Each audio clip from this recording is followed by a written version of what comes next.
আসসালামু আলাইকুম রহমতুল্লাহি ওবরকাতুহু।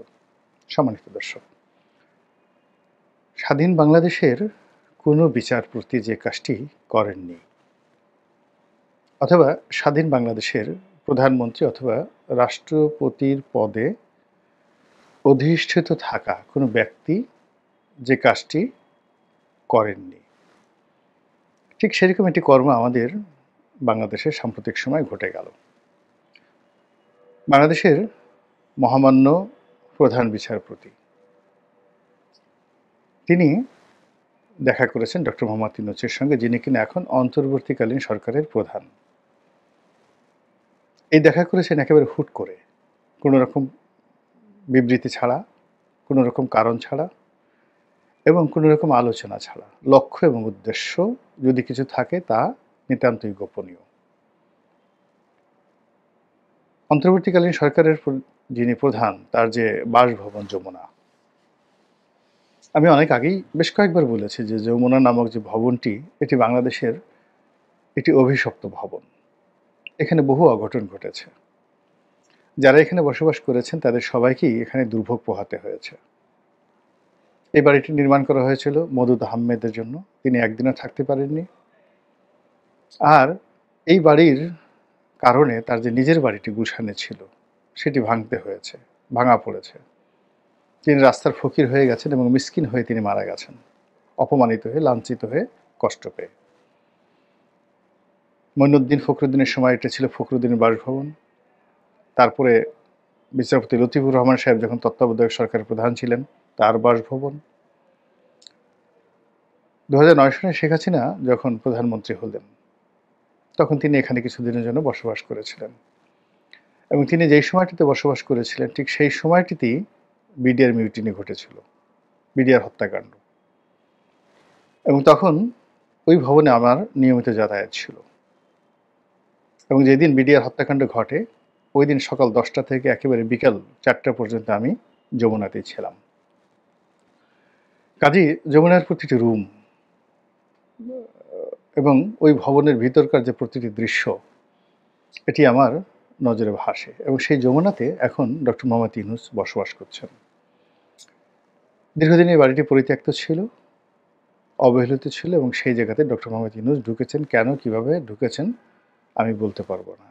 এবং উনি এই ভবনে বসার পর থেকেই ওনার জীবনে যা কিছু ঘটেনি সেই ঘটনাগুলো উনি ঘটাচ্ছেন। ওনার কাছ থেকে কেউ যা আশা করেনি সেই কাজগুলো তিনি করে যাচ্ছেন।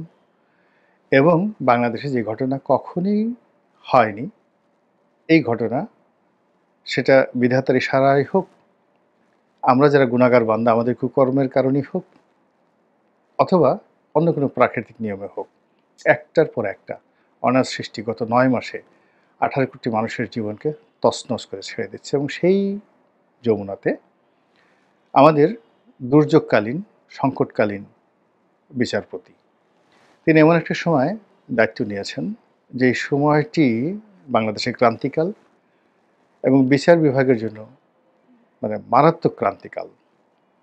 তার একটা ইতিহাস রয়েছে। তিনি আমার ডিপার্টমেন্টের অগ্রজ, ঢাকা বিশ্ববিদ্যালয়ে ল ডিপার্টমেন্টের তিনি অগ্রজ, বড় ভাই। দ্বিতীয়ত, তিনি দূর সম্পর্কে হলেও আমার আত্মীয়, তার নানার দিক থেকে আত্মীয়, মানে কি নিকট আত্মীয়। তার সঙ্গে আমার কোনো কখনো সরাসরি যোগাযোগ হয়নি, কথা হয়নি। কিন্তু তার বাবা, যিনি সম্পর্কে আমাদের ফুপা ছিলেন, ব্যারিস্টার সৈয়দ ইশতিয়াক, তার চেম্বারে গিয়েছি। তার মা জাতীয় অধ্যাপক সুফিয়া ইব্রাহিম এবং তার নানা জাস্টিস ইব্রাহিম, তিনিও প্রধান বিচারপতি ছিলেন, পাকিস্তান সুপ্রিম কোর্টের প্রধান বিচারপতি ছিলেন, মানে এই বাংলাদেশ সুপ্রিম কোর্টের পূর্ববঙ্গের বিচারপতি ছিলেন, চিফ জাস্টিস। তারপর তিনি আবার ঢাকা বিশ্ববিদ্যালয়ের একই সঙ্গে ভাইস চ্যান্সেলরও ছিলেন। এবং তিনি আইয়ুব খান সরকারের সেন্ট্রাল মিনিস্টার ছিলেন, মানে ওনার নানা জাস্টিস ইব্রাহিম। আমার যে অফিস, এই যে পুরানা পল্টন, 33 তোপখানা রোড, এই পল্টন, এই বিল্ডিংটার মালিক খানে সবুর সাহেব। এই বিল্ডিংয়ের পেছনে যে জায়গাটি, এটি আমার দাদির যে ভাই আবুল হাসনান সাহেবের। আবুল হাসনান সাহেব ছিলেন পাকিস্তানের আইজি 1953 সনে। মানে এই 33 তোপখানা রোড আমার অফিস, 34 তোপখানা রোড, এবং তার পিছনে যে সেগুনবাগিচা গার্লস স্কুল মানে কলেজ মানে গার্লস স্কুল আছে, এই এলাকাতে পুরো এলাকাটা জুড়ে ওনার বাসভবন ছিলেন। তারপর এই 34 নম্বরের পরে 33-এর পরে যেটি আছে আর একটা প্লট, যেটা এখন ফারিস্ট বিল্ডিং, এই ফারিস্ট বিল্ডিংয়ে টি হোসেন সাহেবের টি আলী সাহেবের, তোফাজ্জল আলী সাহেবের মানে বাসভবন ছিল। উনি আইয়ুব খান সরকারের অর্থমন্ত্রী ছিলেন। তাহলে দেখেন, খানে সবুর সাহেবের বিল্ডিংয়ের পেছনে পাকিস্তানের আইজির বাসা, এর পাশে পাকিস্তানের অর্থমন্ত্রী বাসা, আর রাস্তার ওপারে মানে পুরানা পল্টন মোড়ে যে মেট্রোপলিটন হোটেল, তার উল্টো দিকে দেখবেন ইব্রাহিম চেম্বার আছে। তো সেই ইব্রাহিম চেম্বারের মালিক জাস্টিস ইব্রাহিম। জাস্টিস ইব্রাহিম ছিলেন আইনমন্ত্রী আইয়ুব খান সরকারের। এই 4টে বাড়ি পাশাপাশি। তার পিছনে পুরানা পল্টনে আর একটা জিনিস দেখবেন, দারুস সালাম, বিরাট একটা মার্কেট আছে দারুস সালাম। ওখানে ওইটার মালিক আব্দুল সালাম সাহেব। আব্দুল সালাম সাহেব লর্ড কার্জনের চিফ সেক্রেটারি ছিলেন। তো ওনারা সবাই নিকটতম দূরতম আত্মীয় আমাদের।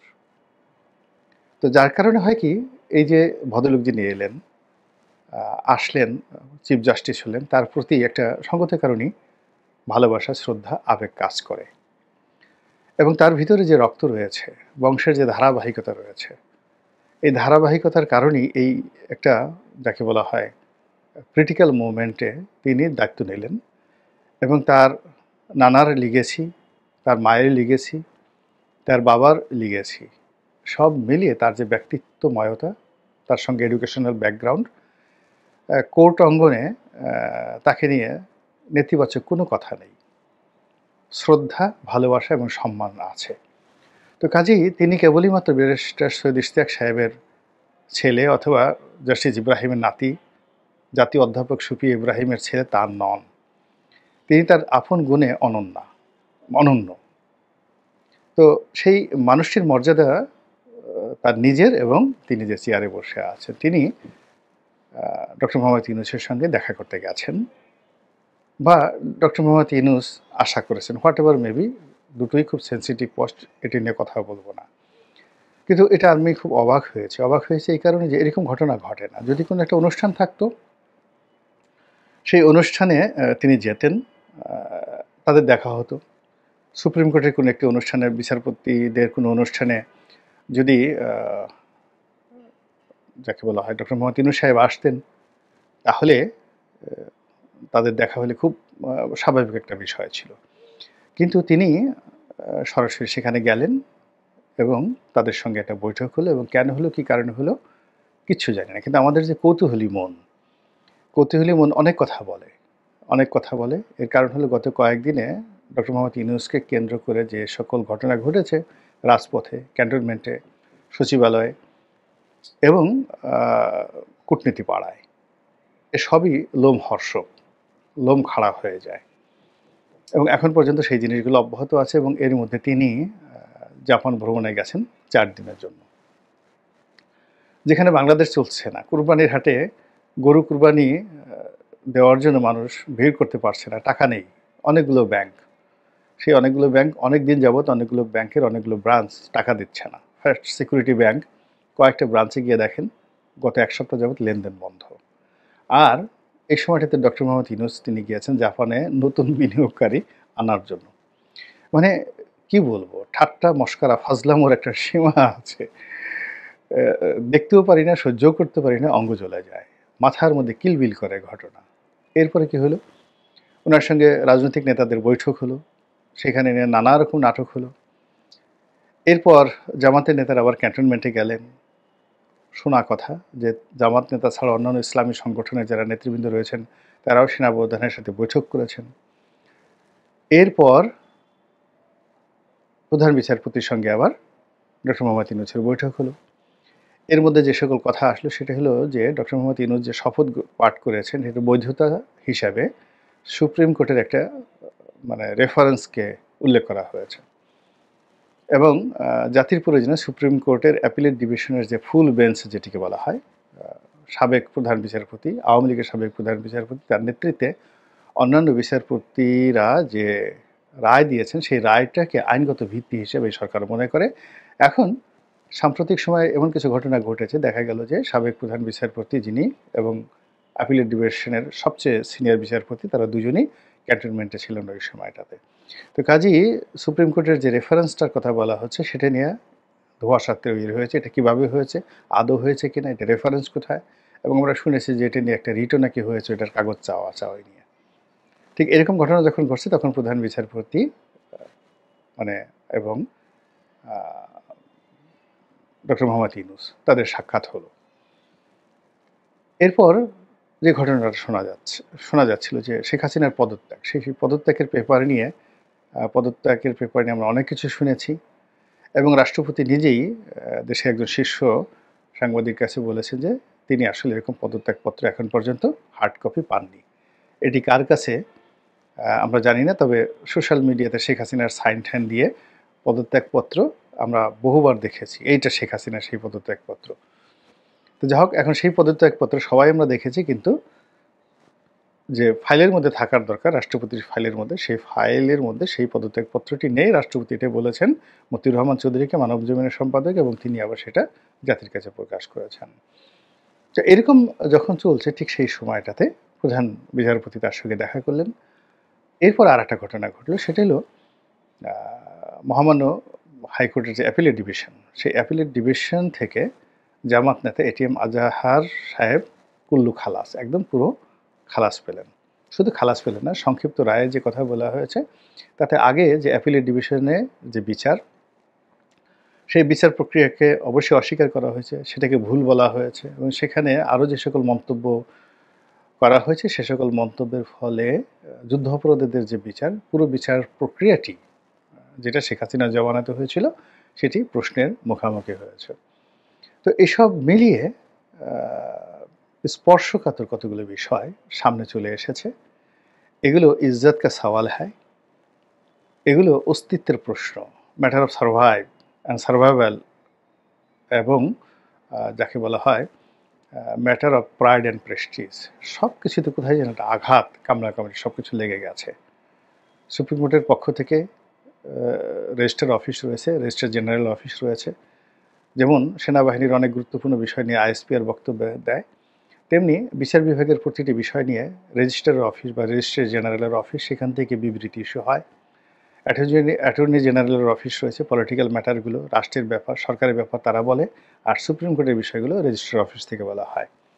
তো প্রধান বিচারপতি মহোদয়ের যে সাক্ষাৎ, সেই সাক্ষাতের ব্যাপারে আসলে আমরা নাইদার ডক্টর মোহাম্মদ ইউনূসের অফিস থেকে, নাইদার সুপ্রিম কোর্টের রেজিস্ট্রার জেনারেলের অফিস থেকে, অথবা আমরা যে অ্যাটর্নি জেনারেলের অফিস সেখান থেকে কোনো বক্তব্য পাইনি। ফলে বিষয়গুলো খুব অবাক করা বিষয়, পিলে চমকানো বিষয়, এবং অতীতে যেহেতু কখনো এই ঘটনা ঘটেনি, আনকোর একটি ঘটনা, ফলে একটা আনকোরা আশঙ্কা আমাদেরকে তাড়া করে ফিরছে। মহান আল্লাহ আমাদের সবাইকে হেদায়েত দান করুন এবং হেফাজত করুন। আসসালামু আলাইকুম ওয়া রাহমাতুল্লাহি ওয়া বারাকাতুহু।